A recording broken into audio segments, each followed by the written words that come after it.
Hello, good morning students. Today we are going to start corporate account. આજે આપણે corporate account start કરવાના છે. corporate accounting જેનું actual name છે advance accounting and auditing paper 2. આપણે જે એક્ઝામમાં યુનિવર્સિટીની એક્ઝામમાં જે પેપર હશે તેના પર કોર્પોરેટ અકાઉન્ટિંગ નહીં આપેલું હશે, એમાં કયું હશે advance accounting and auditing paper 2. Paper 1 એક કોસ્ટ અકાઉન્ટ હશે. Advance accounting and auditing paper 1 that is cost and paper 2 that is corporate. There are 5 chapters in corporate account in SEM 3. SEM 3 માં total 5 chapters છે. The first one is concepts under Company Act 2013. Second, liquidation of company, the most important one. Accounting for stock brokers, amalgamation account and absorption. So total 5 chapters. First chapter is theory. પહેલું chapter આખું એ theory base છે. સેકન્ડમાં આપણે some આવશે practical. Third one is again theory and the 4th and 5th are practical. Total 5 chapter છે, જેમાંથી first and third એ થિયરિકલ આવશે, એમાં ફક્ત થિયરી પૂછાશે, અને બાકીના સેકન્ડ, 4th and 5th ત્રણેયમાં સમ આવશે, દાખલા આવશે, પ્રેક્ટિકલ આપણે સમ એમાં સોલ્વ કરીશું. તો કોર્પોરેટ અકાઉન્ટિંગ તેનો મિનિંગ જ છે કોર્પોરેટ વર્લ્ડ સાથે રિલેટેડ છે. Corporate means related to company લેવલના અકાઉન્ટ્સ આપણે અહીંયા જોવાના છે. આમાં આપણે જે પણ આવશે SEM 3 એન્ડ SEM 4માં એ કંપની લેવલ પર જે અકાઉન્ટ્સ લખાય છે એ આપણે ભણીશું. તો આજે આપણે એમાંથી શરૂઆત કરી છે chapter number 2, liquidation of company. Okay, તો આજે આપણે સ્ટાર્ટ કરીએ લિક્વિડેશન ઓફ કંપની. નાઉ સૌથી પહેલાં આપણે સમજવાનું છે કે લિક્વિડેશન એટલે શું. What is liquidation? For example, suppose કે કોઈક વ્યક્તિ ઇન્ડિવિજ્યુઅલ ઓર કોઈ ફર્મ હોય, પાર્ટનરશિપ ફર્મ, માની લો કે એમને 10 વર્ષ, 15 વર્ષ, 10 to 50 યર્સથી એ લોકોની શોપ કે ફેક્ટરી કન્ટિન્યુ છે. માની લો કે કોઈ કારણસર એ લોકો ફર્મ કે પોતાની ઇન્ડિવિજ્યુઅલ શોપ કે ફેક્ટરી છે ને ક્લોઝ કરવાનું વિચારે છે. કેમ ક્લોઝ કરશે? There are many reasons for that. ઘણા રીઝન હોઈ શકે છે, પણ એક બેઝિક રીઝન જે છે પ્રોફિટ લોસ. બરાબર છે, પ્રોફિટનો રેશિયો ઘણો ઓછો થાય તો બિઝનેસમાં લોસનો રેશિયો વધી જાય તો કોમન છે એ લોકો બિઝનેસ બંધ કરી દેશે. તો બિઝનેસ બંધ કરશે એટલે એ લોકો શું કરશે? શું બિઝનેસને લોક મારીને ઘરે જઈને બેસી જશે? નો. શું કરશે એ લોકો કે આ બિઝનેસનો બધા અકાઉન્ટ સેટલ કરવા પડશે. રાઈટ? અકાઉન્ટ કઈ રીતે સેટલ કરશે? તો આ જે પણ ફેક્ટરી કે શોપ એ લોકોની ચાલે છે, બરાબર છે, એમાં જેટલી પણ અસેટ હશે એ બધી અસેટ એ લોકો શું કરશે? સોલ્ડ કરશે. જેટલી પણ અસેટ હશે, ફર્નિચર, સ્ટોક હશે, લેન્ડ, બિલ્ડિંગ, વોટ એવર, જેટલી પણ એસેટ હશે બધી સોલ્ડ કરશે. અને જે પણ લાયબિલિટીઝ હશે એ બધી શું કરશે? પે કરી દેશે. રાઈટ? અસેટ સોલ્ડ કરી નાખશે, એમાંથી જે પણ પૈસા આવશે, જે પણ મની આવશે, બરાબર છે, એમાંથી જે પણ લાયબિલિટી હશે એ પે કરશે. અને જે પણ ત્યાર પછી જે પણ વધારો રહે છે, રિમેનિંગ અમાઉન્ટ, જેને આપણે સરપ્લસ પણ કહેવાય છે, જે વધારો બચે એટલે કે રિમેનિંગ અમાઉન્ટ, એને શું કહેવાય? સરપ્લસ. એટલે કે જે વધારો બચ્યો, એટલે સિમ્પલ ભાષામાં અસેટ માની લો કે 10 લાખ છે, દરેક લાયબિલિટી પે કરી તો 8 લાખની લાયબિલિટી હતી, તો કેટલા રૂપિયા વધ્યા? 2 લાખ. રિમેનિંગ અમાઉન્ટ, એને સરપ્લસ પણ કહેવાય છે. તો આ 2 લાખ ઇન્ડિવિજ્યુઅલ હશે તો ઇન્ડિવિજ્યુઅલ લઈ લેશે. ફર્મ હશે, પાર્ટનરશિપ ફર્મ હશે તો એમાં જે પણ 2 કે 3 પાર્ટનર્સ હશે એ લોકો ઇક્વલ કે એમનો જે પ્રોફિટ લોસનો રેશિયો છે એમાં ડિસ્ટ્રીબ્યુટ કરી દેશે. હવે આ બધી જે અકાઉન્ટિંગ એન્ટ્રીઝ છે, જે પણ બધા અકાઉન્ટ છે એ કોણ હેન્ડલ કરશે? ઇન્ડિવિજ્યુઅલમાં જે ઓનર હશે તે, પાર્ટનરશિપ ફર્મમાં જે પણ પાર્ટનર હશે એ લોકો પોતે હેન્ડલ કરશે. તો આવી સિચ્યુએશન કંપનીમાં પણ આવી શકે છે. બરાબર છે, આપણે સાંભળીએ કંપની પણ ક્લોઝ થતી હોય છે, કંપનીને પણ તાળા લાગે છે, કંપની પણ બંધ થતી હોય છે, તો એના પણ અકાઉન્ટ્સ લખવા પડશે. રાઈટ? બરાબર છે, કંપનીની પણ જે ફેક્ટરી હશે કે જે પણ ગોડાઉન હશે વગેરે આ બધું ક્લોઝ કરવું પડશે. તો કંપનીમાં પણ આ જ રૂલ્સ લાગુ, એને બધું અસેટ સોલ્ડ કરો અને લાયબિલિટી પે કરી દેવાની. રાઈટ? હવે આ જે પહેલું એક્ઝામ્પલ મેં લીધું, રાઈટ, કોઈ ઇન્ડિવિજ્યુઅલ હોય કે કોઈ પાર્ટનરશિપ ફોર્મ હોય, એમાં બધું આ કામકાજ કોની દેખરેખમાં થશે, કોણ કરશે હેન્ડલિંગ, આ બધી અકાઉન્ટિંગ એન્ટ્રી, એસેટ સોલ્વ કરવાનું, લાયબિલિટીઝ પે કરવાનું, તો બધું કામ જે તે ઓનર કરશે. એટલે કે ઇન્ડિવિજ્યુઅલમાં જે ઓનર હોય તે, પાર્ટનરશિપ ફોર્મના ઓનર કોણ છે, પાર્ટનર્સ એ કરશે. હવે કંપનીના ઓનર કોણ, તો કંપનીના ઓનર તો શેર હોલ્ડર, અને શેર હોલ્ડર શું એક બે હોય, એ તો લાખોમાં હોય, કરોડોમાં હોય, બરાબર છે. તો આવી સિચ્યુએશનમાં કંપનીની દરેક અસેટ સોલ્ડ કરવાની છે, લાયબિલિટી પે કરવાની છે, એ કોઈક એનો જે ઓનર્સ છે તે share holders, there are very much in numbers, બલ્કમાં છે, તો શેર હોલ્ડર્સ આ કામ કરી શકે નહીં. તો પછી કંપનીના લીગલી એન્ટ્રીઝ, અકાઉન્ટિંગ એન્ટ્રીઝ આપશે કોણ, બરાબર છે. તો એના માટે કોર્ટ દ્વારા લીગલી એ કોઈક પર્સન, કોઈક શું કહેવાય, સોરી, કોઈ પર્સન એ લોકો અપોઇન્ટ કરશે આ બધું કામકાજ હેન્ડલ કરવા માટે, અકાઉન્ટિંગ એન્ટ્રીઝ આપવા માટે, અસેટ સોલ્ડ કરવા માટે, લાયબિલિટીઝ પે કરવા માટે કોઈક ચોક્કસ પર્સન એ લોકો અપોઇન્ટ કરશે. And that is called liquidators. એને શું કહેવાય છે, લિક્વિડેટર કહેવાય છે. અને લિક્વિડેટર બધી અસેટ સોલ્વ કરશે, લાયબિલિટી પે કરશે અને કંપની ક્લોઝ કરશે, કંપનીના અકાઉન્ટ ક્લોઝ કરશે. તો એને કહેવાય છે liquidation of company. Clear? Liquidation of company કોને કહેવાય તે? તો સિમ્પલ છે, જ્યારે કંપની ક્લોઝ થાય છે, કંપની બંધ થાય છે, કોઈ પણ કારણસર બંધ થઈ શકે છે, તો એના જે અકાઉન્ટ્સ લખવામાં આવે છે, એ અકાઉન્ટ્સ લખવાની જે પ્રોસેસ છે એને શું કહેવાય છે, લિક્વિડેશન ઓફ કંપની. અને આ બધું જે અકાઉન્ટિંગ એન્ટ્રી છે, જે પણ વર્ક છે બધું લીગલી, બરાબર છે, તો જે પણ વર્ક હશે બધું કોઈક ચોક્કસ પર્સન દ્વારા કરવામાં આવશે, બરાબર છે, અને લીગલી અપોઇન્ટ કરવામાં આવે છે, એ પર્સનને કહેવાય છે liquidator. Clear? What is liquidation? તો લિક્વિડેટરનું કામ શું છે, દરેક અસેટને સોલ્ડ કરશે અને દરેક પ્રકારની લાયબિલિટી પે કરશે. તો આપણે ચેપ્ટરમાં એ જ બનવાનું છે, લિક્વિડેટર શું કામ શું છે, અસેટ સોલ્ડ કરો, લાયબિલિટી પે કરવાની છે, બરાબર છે. અને ત્યાર પછી જે પણ કંઈ સરપ્લસ વધે, જે પણ અમાઉન્ટ રિમેનિંગ રહેશે, બરાબર છે, તે કોને કહેવાશે, કંપનીના ઓનર્સની. ને કંપનીના ઓનર્સ કોણ છે, શેર હોલ્ડર, ઇક્વિટી કે પ્રેફરન્સ શેર હોલ્ડર. તો જે પણ સરપ્લસ હશે કોને આપી દેશે, કંપનીના એકચ્યુઅલ જે ઓનર્સ કહેવાય તે ઇક્વિટી શેર હોલ્ડર કહેવાય, તે શેર હોલ્ડરને લાસ્ટમાં પે કરી દેશે, રાઈટ. તો આને સમજવા માટે હું એક એક્ઝામ્પલ લઉં છું વધારે સારી રીતે. સપોઝ કે આ કોઈ ચોક્કસ કંપનીનો બેલેન્સ શીટ છે. Balance sheet of XYZ limited is given below. Liabilities rupees asset. લાયબિલિટીઝમાં જોઈએ તો ઇક્વિટી શેર કેપિટલ છે, preference share capital, general reserve, PNL, debenture, unpaid salary of clerk, local tax, government tax બાકી હશે last યરનો, outstanding wages of workmen, bank overdraft, HDFC loan against investment ત્યાં મૂક્યા છે અને એની સામે લોન લીધી છે ઇન્વેસ્ટમેન્ટ સામે, ક્રેડિટર છે અને PF છે. અસેટમાં land, building, furniture, stock, debtors, investment, cash and bank balance. હવે સપોઝ કે આ કંપનીનું લિક્વિડેશન કરવાનું છે, બરાબર છે. તો લિક્વિડેશન કરવા માટે લીગલ એક પર્સનની શું કરવામાં આવશે, અપોઇન્ટમેન્ટ કરવામાં આવશે, ઓકે. અને એ પર્સનને શું કહેવાશે, લિક્વિડેટર ઓફ ધી કંપની, બરાબર છે. અને એનું કામ શું છે, કંપનીનું લિક્વિડેટ કરવાનું, લિક્વિડેશન કરવાનું. તો એના માટે શું કરશે, બધી અસેટ સોલ્ડ કરશે અને લાયબિલિટીઝ પે કરશે. તો આના માટે લિક્વિડેટર્સ શું કરે છે, એક સ્ટેટમેન્ટ તૈયાર કરે છે. Statement of receipt and payment. Liquidator શું કરશે, એક સ્ટેટમેન્ટ તૈયાર કરશે of receipt and payment, right.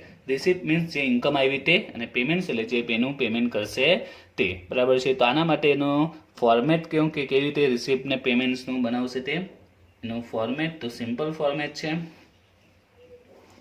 એક બાજુ આવશે રિસિપ્ટ્સ, જે પણ રિસિપ્ટ હોય તે, જે ઇન્કમ થઈ હોય તે, અને સેકન્ડમાં જે પેમેન્ટ કરશે તે, બરાબર છે. તો આપણે આને થોડું ડિટેલમાં સમજીએ કે આ સ્ટેટમેન્ટ કઈ રીતે પ્રિપેર કરશે. તો જો લિક્વિડેટરનું કામ શું છે, બધી અસેટ સોલ્ડ કરી નાખશે. તો આમાં તમે જો જે અસેટ છે, લેન્ડ છે, બિલ્ડિંગ છે, ફર્નિચર છે, સ્ટોક છે, ડેટર્સ, ઇન્વેસ્ટમેન્ટ, તો જેટલી પણ અસેટ છે, બરાબર છે, બધી એસેટ એ સોલ્ડ કરશે. એસેટ રિયલાઇઝ, બરાબર છે. તો લેન્ડ છે, બિલ્ડિંગ છે, ફર્નિચર, સ્ટોક એક્સેટ્રા. તો આ બધી અસેટ એ સોલ્ડ કરી નાખે છે. દરેક પ્રકારની અસેટ એ સોલ્ડ કરી, સપોઝ એની ટોટલ વેલ્યુ થાય છે જેટલી પણ અસેટ હતી લેન્ડ ટુ લઈને ઇન્વેસ્ટમેન્ટ સુધી, ટોટલ એના 50 લાખ રિસીવ થયા છે. દરેક એસેટ મળીને ટોટલ કેટલા રિસીવ થયા? 50 લાખ, રાઈટ. ત્યાર પછી કેશ અને બેંક પણ અવેલેબલ છે. તો લિક્વિડેટરને વિચારીએ કે લિક્વિડેટર પાસે રિસિપ્ટ્સ કેટલી છે, ટોટલ કેટલા રૂપિયા ઇન્કમ આવી છે, બરાબર છે, આ કંપનીને લિક્વિડેશન કરવા માટે. તો બધી અસેટ સોલ્ડ કરતા 50 લાખ આવ્યા, પ્લસ એની પાસે કેશ કે બેંક બેલેન્સ પણ છે, એ પણ આપી દેવી પડશે લાયબિલિટી પે કરવા માટે. કેટલી છે કેશ કે બેંક બેલેન્સ? એ છે 90,000. ઓકે, તો લિક્વિડેટર પાસે ઓવરઓલ 15,90,000 આવ્યા છે, રાઈટ. એની પાસે અસેટ સોલ્ડ કરતા 50 લાખ પ્લસ કેશ કે બેંક બેલેન્સ 90,000. આ રીતે ટોટલ કેટલી રિસિપ્ટ છે, બરાબર છે, કેટલી એમ કે આપની બીજી ભાષામાં કેટલી ઇન્કમ થઈ, તો 50,90,000 એની પાસે છે, બરાબર. હવે આમાંથી એ શું કરવું પડશે? કંપનીની જે પણ લાયબિલિટીઝ છે બધી લાયબિલિટી પે કરી દેશે, અને ત્યાર પછી જે પણ સરપ્લસ રહેશે લાયબિલિટી પે કરશે. જે બી સરપ્લસ રહેશે, જે પણ અમાઉન્ટ રિમેનિંગ હશે એ બધી કોને આપી દેશે? કંપનીના ઓનર્સ એટલે કે શેર હોલ્ડર્સને પે કરવાનું છે. એટલે એનું કામ સિમ્પલ જ છે, અસેટ સોલ્ડ કરશે, જે પૈસા આવશે બધાને પે કરી દેશે, જે વધ્યા તે શેર હોલ્ડરને આપી દેશે, રાઈટ. હવે આપણે જોઈએ કે લાયબિલિટીઝ કઈ કઈ છે. તો તમે જો અંદર સૌથી પહેલાં તો ઇક્વિટીઝ છે અને પ્રેફરન્સ શેર કેપિટલ છે, then general reserve, PNL account છે. તો આ લાયબિલિટીમાં નહીં આવે. તો લાયબિલિટીમાં શું આવશે? એક આવશે આ ડિબેન્ચર, એક લાયબિલિટી છે. દેન અનપેડ સેલેરી ઓફ ક્લાર્ક, આ પણ લાયબિલિટી છે, સેલેરી પે કરવાની છે. લોકલ ટેક્સ પે કરવાનો છે, એ પણ એક લાયબિલિટી કહેવાશે. Outstanding wages of workmen liability, BOD pay કરવાની છે, લોન પે કરવાની છે, ક્રેડિટર્સને પેમેન્ટ કરવાનું, પીએફ પે કરવાનું 12,000. ઓકે, તો આ બધી કંપનીની લાયબિલિટી છે. 10% ડિબેન્ચર ટુ પીએફ સુધી આ બધી શું છે? લાયબિલિટી છે જે કંપનીએ પે કરવાની છે, બરાબર છે. હવે રાઈટ નાઉ આ બધી લાયબિલિટી કોણ પે કરશે? લિક્વિડેટર પે કરશે. કેવી રીતે પે કરશે? કારણ કે એની પાસે પેમેન્ટ આવ્યું છે ટોટલ એસેટ સોલ્ડ કરતા 50 લાખ પ્લસ કેશના 90,000. તો એની પાસે કેટલી બેલેન્સ છે? 50,90,000 રિસિપ્ટ છે, બેલેન્સ છે. એમાંથી આ બધાને પેમેન્ટ કરી દેશે, રાઈટ. હવે ચેપ્ટરનો જે મેન પોઈન્ટ છે ત્યાં જ છે કે પેમેન્ટ કરવું કઈ રીતે. ઓકે, હવે પેમેન્ટ કઈ રીતે કરવું મીન્સ, તો અહીંયા એક ક્વેશ્ચન થાય કે 15,90,000 છે તો કોને પેમેન્ટ કરીએ? ડિબેન્ચરને, સેલેરી ક્લાર્કને બાકી છે, તે ગવર્મેન્ટ ટેક્સ બાકી છે, વર્કમેનની વેજીસ બાકી છે, લોન છે. તો અહીંયા ક્વેશ્ચન થાય કે કોને પેમેન્ટ કરવું. કારણ કે એની પાછળ એક રીઝન છે. લિક્વિડેટર પાસે જેટલી બી અમાઉન્ટ છે બધાને પેમેન્ટ કરશે, અને જો અમાઉન્ટ પૂરી થઈ જાય તો પછી શું કરશે? માની લો કે પેમેન્ટ કરતાં આમાંથી તમે જો તો 7 કે 8 લાયબિલિટી છે, બરાબર. There are 7 to 8 liabilities. હવે આમાંથી 4 કે 5 વ્યક્તિને, 4 કે 5 જે પણ એના ક્રેડિટર્સ છે, લોનના ક્રેડિટર્સ છે, બીઓડી છે, પીએફ છે, એને પેમેન્ટ કરતા માની લો કે આ પૈસા જ પૂરા થઈ ગયા, બેલેન્સ પતી ગઈ, તો પછી બાકીનાને શું મળશે?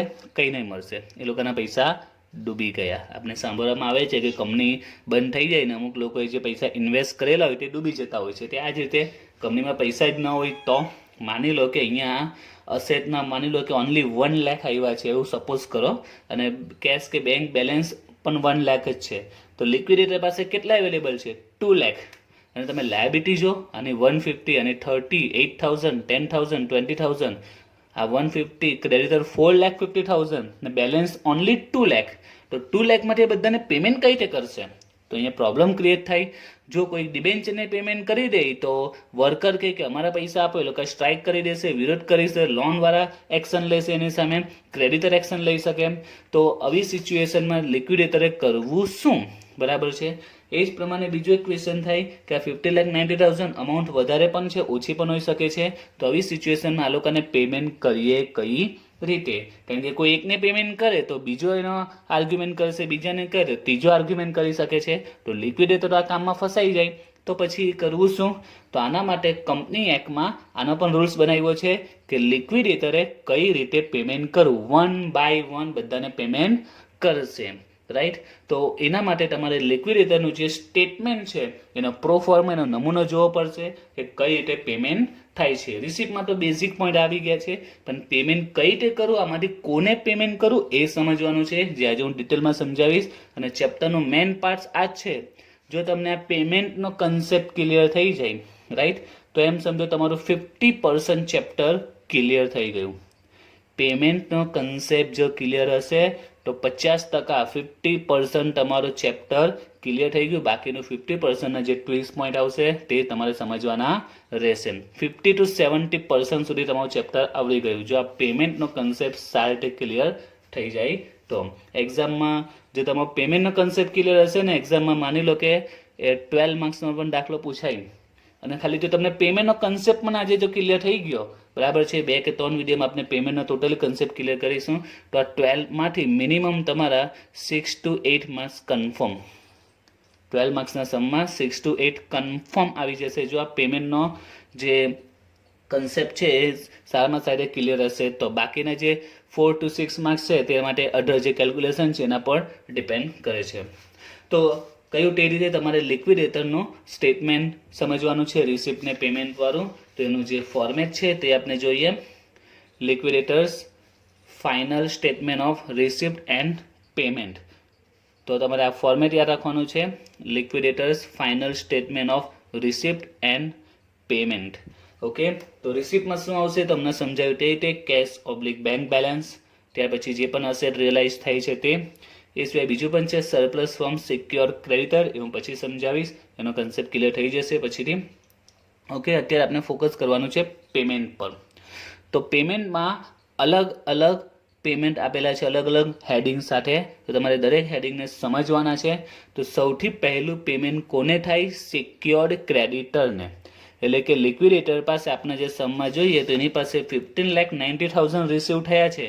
તો આ 15,90,000માંથી સૌથી પહેલાં કોને પેમેન્ટ કરવાનું? તો કોને પેમેન્ટ થશે કે જે સિક્યોર્ડ હોય. સિક્યોર્ડ મીન્સ કે એના પૈસા સેફ છે, એને ટેન્શન નથી કે કંપની બંધ થઈ જાય તો બી એને ટેન્શન, એને ખબર છે મારા પૈસા ડૂબવાના નથી, મને મારા પૈસા મળી જ જશે. એવા ક્રેડિટરને કેવા ક્રેડિટર કહેવાશે?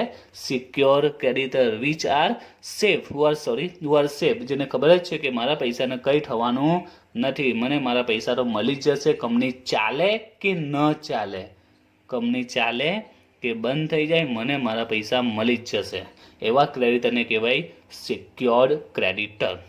તો સિક્યોર ક્રેડિટર આપણે જોઈએ, આમાં સિક્યોર કયા છે એ હું પછી સમજાવું છું. આજે આપણે જોઈશું કે સિક્યોર ક્રેડિટર આમાંથી કયા છે. આપણે ફાઇન્ડ આઉટ કરવા પડશે કે સિક્યોર કયા છે, અને ખબર પડે કે આ સિક્યોર છે તો એને પહેલાં પેમેન્ટ કરવાનું આવશે. એટલે આપણે સ્ટેપ પર ફોકસ કરીએ, એનો જે ફોર્મેટ છે એને સમજીએ, પછી 1 by 1 બધા હું ક્લિયર કરાવીશ. ઓકે, તો સિક્યોર ક્રેડિટરને સૌથી પહેલાં પેમેન્ટ કરવાનું. ત્યાર પછી સેકન્ડ પેમેન્ટ કોને કરવાનું? તો લિક્વિડેશન્સ expense and liquidators remuneration. લિક્વિડેશન expense એટલે કે લિક્વિડેટર આ બધી પ્રોસિજર કરશે તેમાં લીગલી એક્સપેન્સ બધા થતા હોય છે, બરાબર છે, જે સ્ટેમ્પનો એક્સપેન્સ થતો હોય કે પછી કેરેજ ઇનવર્ડ આઉટવર્ડનો સ્ટેમ્પ ડ્યુટી વગેરે જે પણ એક્સપેન્સ આવતા હોય, each and every expense related to liquidation, that is liquidation expense. And liquidators remuneration. હવે લિક્વિડેટર આ બધું કામકાજ કરે છે, મીન્સ અસેટ સોલ્ડ કરે છે, એમાંથી લાયબિલિટીઝ પે કરે છે, તો કે ફ્રીમાં થોડી કામ કરશે, એને બી આપણે પૈસા આપવા પડશે, એને ફી આપવી પડશે એને, right. That is liquidators fees, liquidators remuneration, એટલે એની આ ફી થઈ, એ આ જે કામ કરે છે ફ્રીમાં નહીં કરશે, એને બધે એટલે જે પણ અમાઉન્ટ ડિસાઇડ થાય, અમાઉન્ટ જે પણ આપવાની થાય તેનું remuneration. The third payment is preferential creditor. Third payment કોનું છે? Preferential creditor. એ પણ આજે સમજાવીશ કે પ્રેફરન્શિયલ ક્રેડિટર શું છે તે. The fourth number is debenture holders. તો ડિબેન્ચર હોલ્ડર આપણે ખ્યાલ જ છે, તો એમાં શું આવશે? ડિબેન્ચર પ્લસ આઉટસ્ટેન્ડિંગ ઇન્ટરેસ્ટ, એમનો જો કોઈ પણ ઇન્ટરેસ્ટ બાકી હોય તે, પ્લસ એડિશનલ ઇન્ટરેસ્ટ. તો એ નીચે એક્સ્ટ્રા જે ઇન્ફોર્મેશન હોય છે ક્વેશ્ચનમાં, આઉટસ્ટેન્ડિંગ ઇન્ટરેસ્ટ એ બેલેન્સ શીટમાં આપેલો હોય છે, અને એડિશનલ ઇન્ટરેસ્ટ નીચે ક્વેશ્ચનમાં આપેલો હશે, એ જ્યારે સમ આવશે ત્યારે ખ્યાલ આવી જશે. તો ફોર્થ નંબર પર કોણ છે? Debentures holder. Then fifth number પર છે અનસિક્યોર ક્રેડિટર. એવા ક્રેડિટર કે જે સિક્યોર નથી, એટલે જો કંપની ચાલે તો એ લોકોને પૈસા મળી શકે છે, પણ જો કંપની બંધ થઈ જાય તો પૈસા ડૂબી શકવાના પૂરેપૂરા ચાન્સ હોય, એવા ક્રેડિટરને કેવા કહેવાય? અનસિક્યોર. જો કે કંપની ચાલુ હોય તો પણ ઘણા પૈસા ડૂબી શકે છે. અનસિક્યોર એવા છે, કારણ કે નામ જ છે અનસિક્યોર, સિક્યોર નથી એવા ક્રેડિટર્સ. એમાં પણ અનસિક્યોર કોને કહેવાશે આમાં આપણે જોઈશું. અનસિક્યોર કયા કયા છે હું આજે સમજાવીશ. ઓકે, ત્યાર પછી છે પ્રેફરન્સ હોલ્ડરને, પ્રેફરન્સ શેર હોલ્ડરને. તો એમને પ્રેફરન્સ શેર કેપિટલ પ્લસ એમના પર જો કોઈ ડિવિડન્ડ રિમેનિંગ હોય, અનપેડ હોય, બાકી હોય તો ડિવિડન્ડ બી આપી દેવાનું. એન્ડ લાસ્ટ નંબર કોનો છે? Equity share holder. મીન્સ છેલ્લે જે પણ અમાઉન્ટ બચી તે કંપનીના એકચ્યુઅલ ઓનર્સ કોણ છે? Equity share holder. એટલે આ બધું જે પણ આપણે જે સમમાં 15,90,000 આવ્યા છે એમાંથી બધું પેમેન્ટ 1 by 1 બધાને પેમેન્ટ કરો અને છેલ્લે જે પણ સરપ્લસ વધશે, જે બી અમાઉન્ટ રહેશે એ બધી અમાઉન્ટ કોણ લઈ જશે? Equity share holder. બરાબર છે, કારણ કે એકચ્યુઅલ કંપનીના ઓનર્સ છે. એટલે લાસ્ટમાં જે પણ અમાઉન્ટ વધે એ બધી કોને કહેવાશે? ઇક્વિટી શેર હોલ્ડરને. હવે આપણે એ સમજવાનું છે આમાં આપણે જે અલગ અલગ પોઈન્ટ જોઈએ તે. હા, એક બીજો પોઈન્ટ કે એક્ઝામમાં જ્યારે સમ પૂછાય તમારે આ સ્ટેપ બાય સ્ટેપ પેમેન્ટ કરવાનું છે. જો આ એક પેમેન્ટ અપ એન્ડ ડાઉન થયું, બરાબર છે, તો તમને પૂરો આખો દાખલો તમને ખોટો આપી શકે છે. આ 1 by 1 પેમેન્ટ થવું જોઈએ. બરાબર છે. સૌથી પહેલું પેમેન્ટ સિક્યોર ક્રેડિટર, તમારે હેડિંગ આપી જ દેવાનું સિક્યોર ક્રેડિટર. પછી ક્વેશ્ચનમાં જોવાના આમાંથી સિક્યોર ક્રેડિટર કયા છે એને પેમેન્ટ કરો. સેકન્ડ સ્ટેપ લિક્વિડેશન એક્સપેન્સ અને રિમ્યુનરેશન, જે એક્સ્ટ્રા ઇન્ફોર્મેશનમાં આપેલું હશે. એના પછી પ્રેફરન્શિયલ ક્રેડિટર તમારી શોધવાના હશે, પ્રેફરન્શિયલ ક્રેડિટર કયા છે એને પેમેન્ટ કરો. તો 1 by 1 આ સ્ટેપ યાદ રાખવાના છે. જો આમાં એક પણ સ્ટેપ આગળ કે પાછળ થયું, બરાબર છે, તો પૂરા માર્ક્સ કપાઈ શકે છે. હવે હું તમને ડિટેલમાં સમજાવું છું આ દરેક વસ્તુ, આ સિક્યોર શું છે તે વગેરે 1 by 1 બધા પોઈન્ટ ક્લિયર કરું છું. તો સૌથી પહેલા વાત કરીએ સિક્યોર ક્રેડિટર, કે સિક્યોર ક્રેડિટર કોને કહેવાય. તો જોઈએ સિક્યોર ક્રેડિટર કોને કહેવાય તે. તો સિક્યોર ક્રેડિટરમાં ટોટલ 2 ઇન્ફોર્મેશન તમારે યાદ રાખવાની છે. 2 જ પર્સન એમાં આવી શકે છે. તો first one is any dues of the worker. Any dues of the worker એટલે કે વર્કર્સનું કોઈ પણ ડ્યુ બાકી હોય, મીન્સ વર્કરની સેલેરી બાકી હોય, વર્કરની વેજીસ બાકી હોય, વર્કરનું પીએફ બાકી હોય, વર્કરનું પેન્શન બાકી હોય, બરાબર છે, વર્કરની કોઈ પણ પ્રકારની લાયબિલિટી એ કેવા ક્રેડિટર કહેવાય છે? સિક્યોર ક્રેડિટર કહેવાય છે. આવું શા માટે? કારણ કે ગવર્મેન્ટે રૂલ્સ બનાવેલો છે કે કોઈ પણ સિચ્યુએશનમાં વર્કરનું કોઈ પણ ડ્યુઝ બાકી રહેવું જોઈએ નહીં. બરાબર છે. તો આ સરકારનો રૂલ્સ છે. તો એ જ રૂલ્સ પ્રમાણે ક્રેડિટર સિક્યોર છે. કંપની બંધ પણ થઈ જાય, કંપનીમાં આગ લાગી જાય, કંપની બંધ પડી જાય, બરાબર છે, એવી સિચ્યુએશનમાં પણ જો વર્કર્સની સેલેરી કે વર્કરનું વેજીસ બાકી હોય તો કંપનીએ લીગલી એ જેમ બને તેમ સૌથી પહેલા પે કરી દેવું પડે. કારણ કે એના માટે બની જાય છે સિક્યોર. શરૂઆતમાં કીધું સિક્યોર એટલે કે સેફ, જેને ખબર છે મારા પૈસા ડૂબવાના નથી, બરાબર છે, મને મારા પૈસા મળી જ જશે, તેવા ક્રેડિટરને સિક્યોર ક્રેડિટર કહેવાય. જેમાં સૌથી પહેલા કોણ આવે છે? એની ડ્યુઝ ઓફ ધી વર્કર. બરાબર, યાદ રાખજો, વર્કર શબ્દ પર ફોકસ કરજો. વર્કર, વર્કર કોને કહેવાય? વુ વર્ક ઇન ફેક્ટરી. બરાબર, જે ફેક્ટરીમાં કામ કરે છે, જે ફિઝિકલ વર્ક કરે છે, ધેટ ઇઝ વર્કર. બરાબર છે. જે ઓફિસમાં બેસીને કામ કરીને ક્લાર્ક કહેવાય, એમ્પ્લોય કહેવાય, રાઈટ, એને વર્કર નહીં કહેવાય. તો આમાં ખાસ યાદ રાખજો એની ડ્યુઝ ઓફ ધ વર્કર. તો વર્કર કોણ? वो वर्क फिजिकल वर्क, बराबर, જે ફિઝિકલ વર્ક કરે છે, મશીન સાથે કામ કરે છે, ફેક્ટરીમાં કામ કરે છે, તેને વર્કર્સ કહેવાય છે. તો એ રીતના વર્કર્સને કોઈ પણ પ્રકારના ડ્યુઝ બાકી હોય તો એ સિક્યોર ક્રેડિટરમાં આવે છે. ત્યાર પછી સેકન્ડ છે એની long short term loan or BOD. તો કોઈ પણ પ્રકારની લોંગ એ શોર્ટ ટર્મ લોન હોય કે બીઓડી હોય એ પણ સિક્યોરમાં આવે. પણ એમાં બીજી એક કન્ડિશન છે, સિક્યોર્ડ બાય એની અસેટ. એટલે કે એમાં કોઈને કોઈ અસેટ આપેલી હોય, અગેન્સ્ટ એની અસેટ જો આપણે લોન લઈએ, બરાબર, કે બીઓડી લઈએ તો એ સિક્યોર ક્રેડિટરમાં આવે. તો આ કેમ આવે તે જો વર્કર્સ કેમ આવે પાછળ રીઝન છે, ગવર્મેન્ટનો રૂલ્સ છે કે કોઈ પણ વર્કર્સની સેલેરી કે વેજીસ કોઈ દિવસ બાકી રાખવી નહીં, બરાબર છે. એના કારણે એ લોકોને પેમેન્ટ થશે સૌથી પહેલા, એટલે એ લોકો સિક્યોર બની ગયા. અને આમાં સિક્યોર શું કામ બનશે તેની પાછળ સિમ્પલ રીઝન છે, બરાબર છે. આમાં ડિટેલમાં સમજવાની જરૂર નથી. જો સિમ્પલ એક્ઝામ્પલ લઉં, ફોર એક્ઝામ્પલ કોઈક પર્સન બેંકમાંથી લોન લે છે, રાઈટ, અને પોતાના ઘરના જે દસ્તાવેજ છે, જે પેપર્સ છે, એ બેંકને ગીરવે મૂકી દે છે, બરાબર છે. હવે પોતાની જે પ્રોપર્ટી છે, માની લો કે 50 લાખની પ્રોપર્ટી છે, એ બેંક્સના પેપર એ પોતે ઘરના પેપર બેંકમાં આપી દીધા અને લોન લીધી. તો સિમ્પલ પોઈન્ટ છે કે બેંક એને જે લોન આપશે તો 50 લાખની પ્રોપર્ટી છે તો કોમન સેન્સનો પોઈન્ટ છે, બેંક 50 લાખની લોન તો આપશે નહીં. સપોઝ કે બેંકે એને 30 લાખની લોન આપી. હવે માની લો કે એ વ્યક્તિ પેમેન્ટ નથી કરતો, બરાબર છે, એની ડેથ થઈ જાય કે કોઈ પણ કારણસર એ પેમેન્ટ નહીં કરે, તો શું બેંકના પૈસા ડૂબી જવાના છે? નહીં ડૂબવાના. કેમ? કારણ કે બેંક પાસે શું છે? એના પ્રોપર્ટીના પેપર્સ છે, દસ્તાવેજ છે. એ કેટલાની છે? 50 લાખની. લોન કેટલાની છે? 30 લાખની. તો બેંક તો ટેન્શન ફ્રી કામ કરશે, એને કોઈ ટેન્શન જ નથી, એ સેફ કહેવાશે કારણ કે એની પાસે પ્રોપર્ટીના પેપર્સ છે, રાઈટ. તો એના માટે બેંક લોન કેવી લોન બની જાય? સિક્યોર લોન, કારણ કે એમાં અગેન્સ્ટમાં કંઈક ને કંઈક અસેટ છે એટલે સિક્યોર કહેવાશે, બરાબર છે. તો એ જ રીતે કોઈ પણ પ્રકારની લોન કે શોર્ટ ટર્મ લોન હોય કે બીઓડી હોય, બરાબર છે, પણ એમાં સિક્યોર બાય અને એસેટ, કોઈ પણ પ્રકારની એસેટ આપને આપીને લોન લીધી હોય તો કે બીઓડી લીધી હોય તો એ કેમાં આવી જાય છે? સિક્યોર ક્રેડિટરમાં આવી જાય છે. ક્લિયર થઈ ગયું? સિક્યોર ક્રેડિટરમાં કોણ આવે તે. હવે આપણે જે સમ છે એમાં ચેક કરીએ કે આમાંથી એવી કયા કયા લાયબિલિટી છે જે સિક્યોરમાં આવી શકે છે.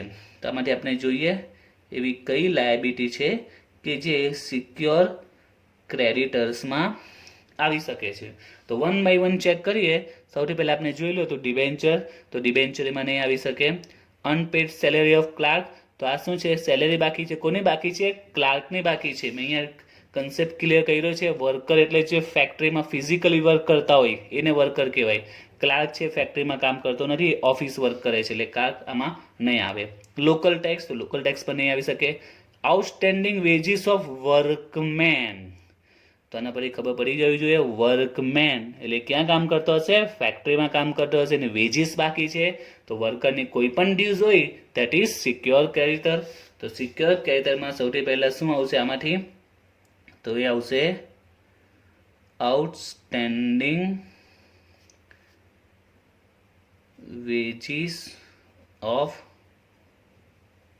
વર્કમેન. ત્યાર પછી બીઓડી છે, તો બીઓડી પણ આમાં આવી શકે છે, પણ એમાં રૂલ્સ છે સિક્યોર બાય અને એસેટ, બરાબર છે. કોઈને કોઈ અસેટ આપેલી હોવી જોઈએ. આમાં બીઓડી છે, કશે ઉલ્લેખ કર્યો છે, કોઈ અસેટ આપી છે, કોઈ ઇન્ફોર્મેશન છે જોવા મળતી નથી, તો એ સિક્યોરમાં નહીં આવે. જો બ્રેકેટમાં લખેલું કે અગેન્સ્ટ સ્ટોક છે, અગેન્સ્ટ ફર્નિચર છે, રાઈટ, તો તે સિક્યોરમાં આવી જતી, તો બીઓડી નહીં આવશે. એચડીએફસીની લોન છે, બ્રેકેટમાં શું આપ્યું છે? અગેન્સ્ટ ઇન્વેસ્ટમેન્ટ, એટલે કંપનીએ ઇન્વેસ્ટમેન્ટ ગીરવે મૂક્યા છે, બરાબર છે, અગેન્સ્ટમાં ઇન્વેસ્ટમેન્ટ આપ્યા છે અને લોન લીધી છે, એટલે આ લોન કેવી બની જશે? સિક્યોર્ડ, બરાબર છે. જો ફ્યુચરમાં કંપની બંધ થઈ જાય તો પણ ટેન્શન નહીં, ઇન્વેસ્ટમેન્ટ સોલ્ડ કરીને પોતાના પૈસા કવર કરી શકે છે, રાઈટ. તો in that case HDFC loan is also secured credit. તો એચડીએફસી લોન એ પણ સિક્યોર ક્રેડિટરમાં આવશે. ધેન ક્રેડિટર્સ એનપીએફ, તો એ બે આમાં આવતું નથી. ક્લિયર થઈ ગયું? સિક્યોર ક્રેડિટરમાં કોણ આવશે? તો વર્કરની કોઈ પણ પ્રકારની લાયબિલિટી બાકી હોય તે, એની dues of the worker and એની long or short term loan or BOD, બરાબર. પણ એમાં કન્ડિશન છે સિક્યોર્ડ બાય એની અસેટ, તો જ એ સિક્યોર ક્રેડિટરમાં કહેવાશે. ક્લિયર? તો આપણે જે પેમેન્ટ કરવાનું આવશે, આપણે જે શરૂઆતમાં જે સમ સમજાવ્યું શોર્ટ સમ, તો આમાં આપણે 15,90,000 આવેલા, એમાં સૌથી પહેલું આપણે પેમેન્ટ કોને કરીશું? તો આ સિક્યોર ક્રેડિટરને પેમેન્ટ કરીશું. તો એમાં વર્કમેનની વેજીસ છે અને એચડીએફસી લોન 150 છે, તો આ બેને સૌથી પહેલાં આપણે અહીંયા પેમેન્ટ કરીશું. કોને પેમેન્ટ કરીશું? સૌથી પહેલાં સિક્યોર ક્રેડિટરને જે પેમેન્ટ આવતું હશે તે. તો આ રીતે વન બાય વન બધા આપણે પોઈન્ટ ક્લિયર સમજવાના છે, અને અમને કીધું તે જ આ ક્લિયર હશે તો જ તમને ચેપ્ટરમાં દાખલામાં ખ્યાલ હશે, કારણ કે આ પેમેન્ટનો કન્સેપ્ટ ક્લિયર હોવો જોઈએ. શરૂઆતમાં જ કીધું કે તમને જો આ પેમેન્ટનો કન્સેપ્ટ ક્લિયર હશે તો 50% ચેપ્ટર તમારું થઈ ગયું એમ સમજી લો. ઓકે, તો સિક્યોર ક્રેડિટર ક્લિયર થઈ ગયું. Now the second, liquidation expense and liquidators remuneration. તો એ ક્વેશ્ચનમાં આપેલું હશે આપને એક્સ્ટ્રા ઇન્ફોર્મેશનમાં કે લિક્વિડેશનનો કેટલો એક્સપેન્સ થયો અને લિક્વિડેટરને કેટલું રિમ્યુનરેશન, મીન્સ એની જે ફી છે, એનો જે ચાર્જ છે, લિક્વિડેટર જે કામ કરે છે, એ ક્વેશ્ચનમાં અધર ઇન્ફોર્મેશનમાં આપેલું હશે. The third one is preferential creditor.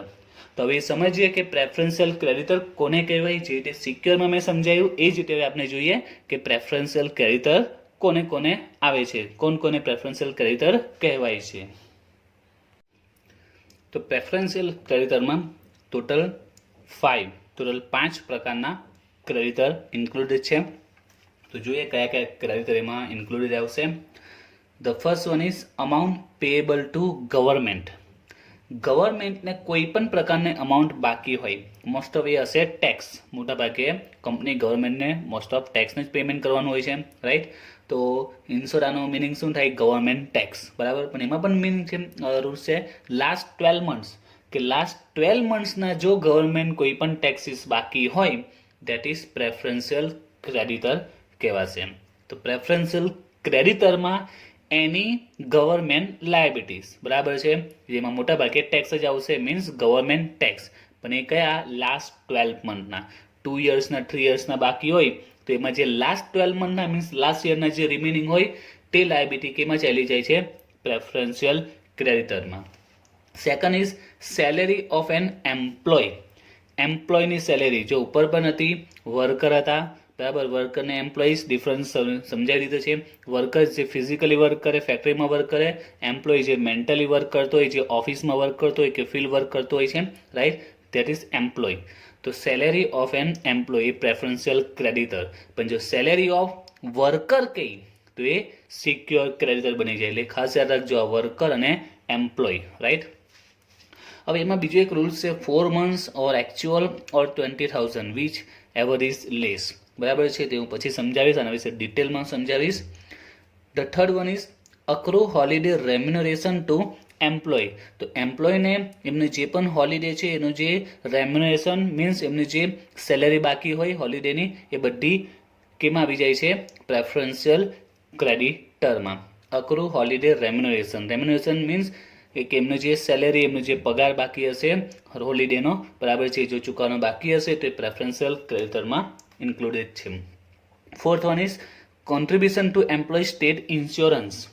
તો આપને ખબર છે આજે ઘણી કંપનીઓ પોતાના એમ્પ્લોયનો ઇન્સ્યોરન્સ લે છે અને પોતે પણ એમાં કંઈક કન્ટ્રીબ્યુશન આપે છે.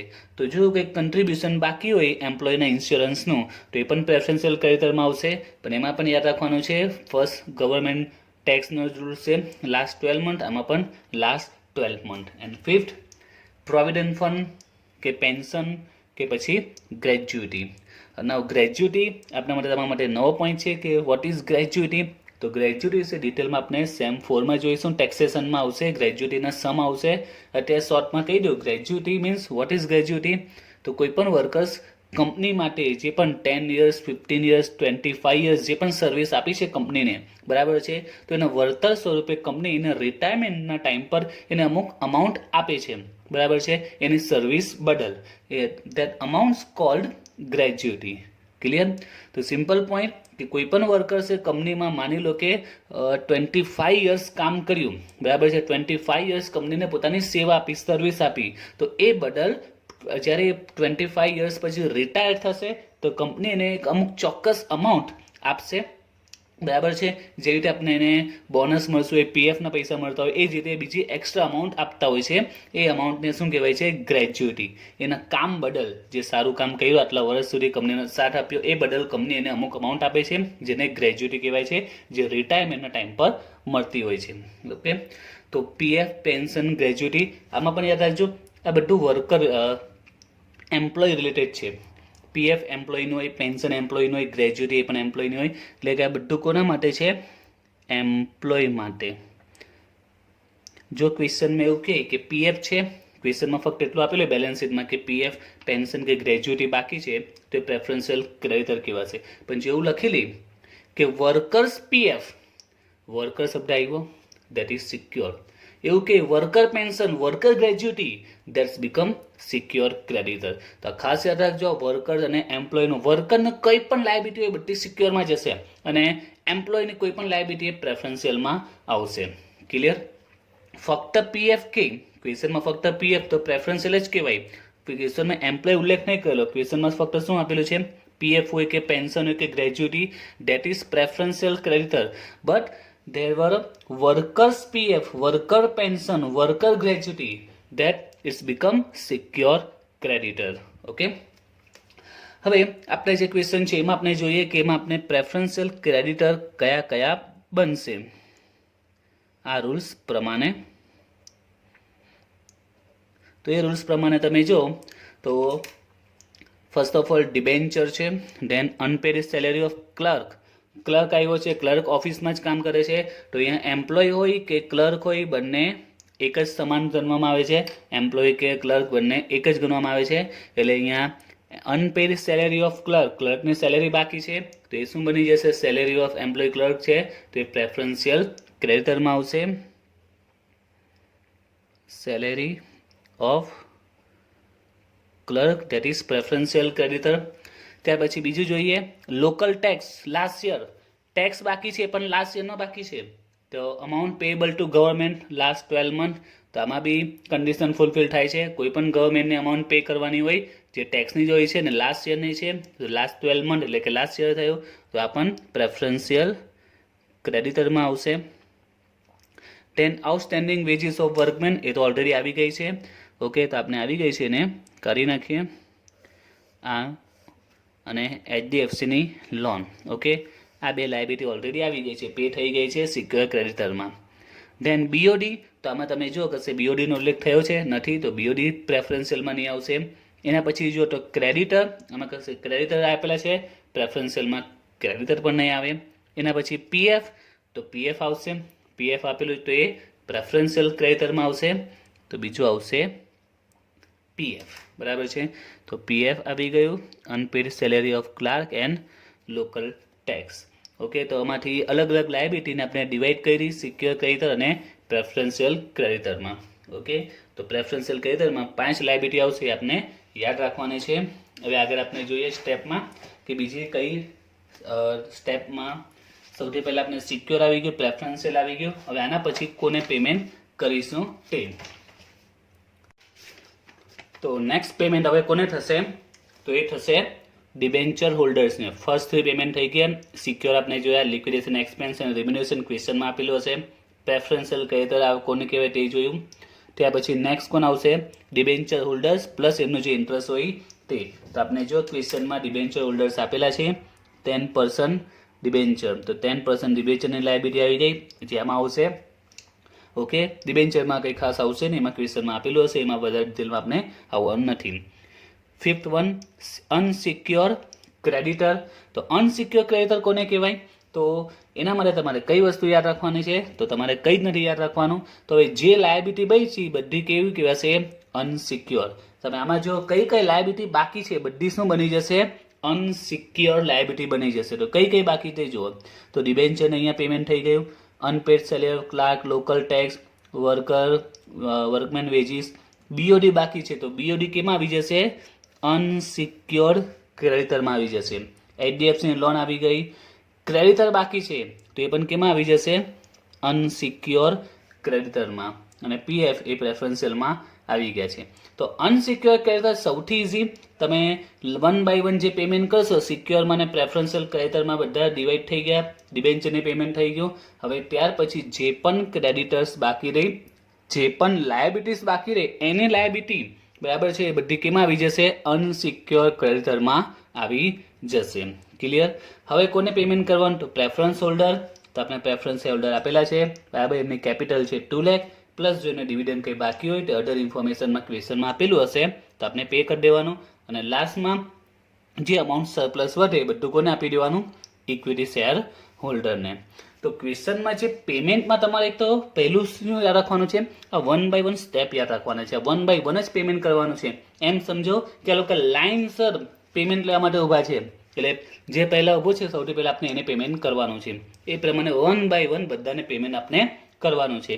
And the most important is the first one secure creditor, and the third preferential creditor, and the fifth unsecure creditor. કેસોને તમારે આ 3 પર જ વધારે ફોકસ રાખવાનું છે. મિસ્ટેક આ 3માં જ થાય છે, કારણ કે આ બધી લાયબિલિટી છે. આ લાયબિલિટી 3 પાર્ટ્સમાં વેચાય છે: સિક્યોર, પ્રેફરન્શિયલ ને અનસિક્યોર. ડિબેન્ચર તો આખા ડિફરન્ટ જ પડી જાય એટલે એમાં કોઈ ઇસ્યુ આવતો નથી. તો સિક્યોર, પ્રેફરન્શિયલ અને અનસિક્યોર બરાબર છે. તો આમાંથી તમારે ઓળખવી પડશે કઈ સિક્યોર છે, કઈ પ્રેફરન્શિયલ અને કઈ અનસિક્યોર છે એમાં પણ તમારે ફોકસ આ બે પર રાખવાનો. સિક્યોર ને પ્રેફરન્શિયલ ક્લિયર થઈ જાય, બાકીની જે બચે બધી કેમાં આવી જાય? અનસિક્યોરમાં. તો સિક્યોર અને પ્રેફરન્શિયલ કોને કહેવાય તેના માટે તમારે વિગતો યાદ રાખવાની છે કે કયા સિક્યોર ક્રેડિટર અને કયા પ્રેફરન્શિયલ ક્રેડિટર. હવે આમાં જો આપણે અમુક પોઈન્ટ સમજવાના છે. સિક્યોરમાં પોઈન્ટ નંબર 2, એની long short term loan or BOD. આ પોઈન્ટને હજુ આપણે થોડું ડિટેલમાં સમજવાનો છે. એન્ડ પ્રેફરન્શિયલમાં બી second point salary of an employee, જેમાં 4 months એકચ્યુઅલ ઓર 20,000, એને પણ આપણે સમજવાનું છે. બાકીના જે પોઈન્ટ છે એ ક્વેશ્ચનમાં ડાયરેક્ટ આપેલા છે, જ્યારે આમાં સેકન્ડ પોઈન્ટના બંનેમાં જે સેકન્ડ પોઈન્ટ છે એમાં થોડું કેલ્ક્યુલેશન પણ આવશે.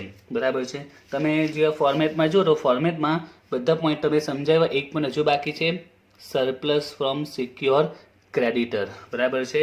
તો એ કોની સાથે રિલેટ છે? તો આ પોઈન્ટ સાથે રિલેટેડ છે. તો નેક્સ્ટ વિડીયોમાં હું આ બે કન્સેપ્ટને વધારે ડિટેલમાં ક્લિયર કરીશ.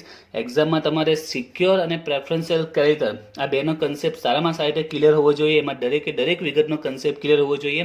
અને એમાં પણ મોસ્ટ ઇમ્પોર્ટન્ટ બંનેમાં જે સેકન્ડ પોઈન્ટ છે તે બરાબર છે, secure by any asset, loan કે બીઓડી હોય, અને સેલેરી ફોર એન એમ્પ્લોય. આ બેનો કન્સેપ્ટ જો ક્લિયર હશે, બરાબર છે, હજી સારી રીતે, તો સિક્યોર અને પ્રેફરન્શિયલમાં કોઈ ભૂલ પડશે નહીં. બરાબર છે. અને તમારો જે પેમેન્ટનો કન્સેપ્ટ એ સારામાં સારી રીતે ક્લિયર થઈ જશે. તો નેક્સ્ટ વિડીયોમાં આપણે આ બેના શોર્ટ સમ હું સમજાવીશ કે ક્વેશ્ચનમાં જ્યારે આવી સિચ્યુએશન આપેલી હોય, લોન લીધી હોય એની એસેટ પર, તો એમાં કઈ રીતે એની એન્ટ્રીઝ આવશે. એ જ રીતે આ સેલેરીમાં જે આ પોઈન્ટ આપેલો છે 4 months એકચ્યુઅલ 20,000, એની કઈ રીતે ઇફેક્ટ આવશે લિક્વિડેટરના રિસિપ્ટ એન્ડ પેમેન્ટના સ્ટેટમેન્ટમાં. તો નેક્સ્ટ વિડીયોમાં આપણે એ બે પોઈન્ટ ક્લિયર કરીશું. ત્યાર પછી આપણે ચેપ્ટરમાં જે સમ છે એ સ્ટાર્ટ કરીશું. તો આટલા પોઈન્ટ આજનો વિડીયો અને નેક્સ્ટ વિડીયો જે શોર્ટ સમય બે ક્લિયર હશે, જ્યારે આપણે સમ સ્ટાર્ટ કરીશું તમને સમ એકદમ સિમ્પલ અને ઇઝી લાગશે. પણ એની કન્ડિશન એ છે કે આજના વિડીયોમાં જે પોઈન્ટ સમજાય છે બધા ક્લિયર હોવા જરૂરી છે, અને નેક્સ્ટ વિડીયોના બેમાં જે શોર્ટ સમ છે એ પણ ક્લિયર હોવા જરૂરી છે.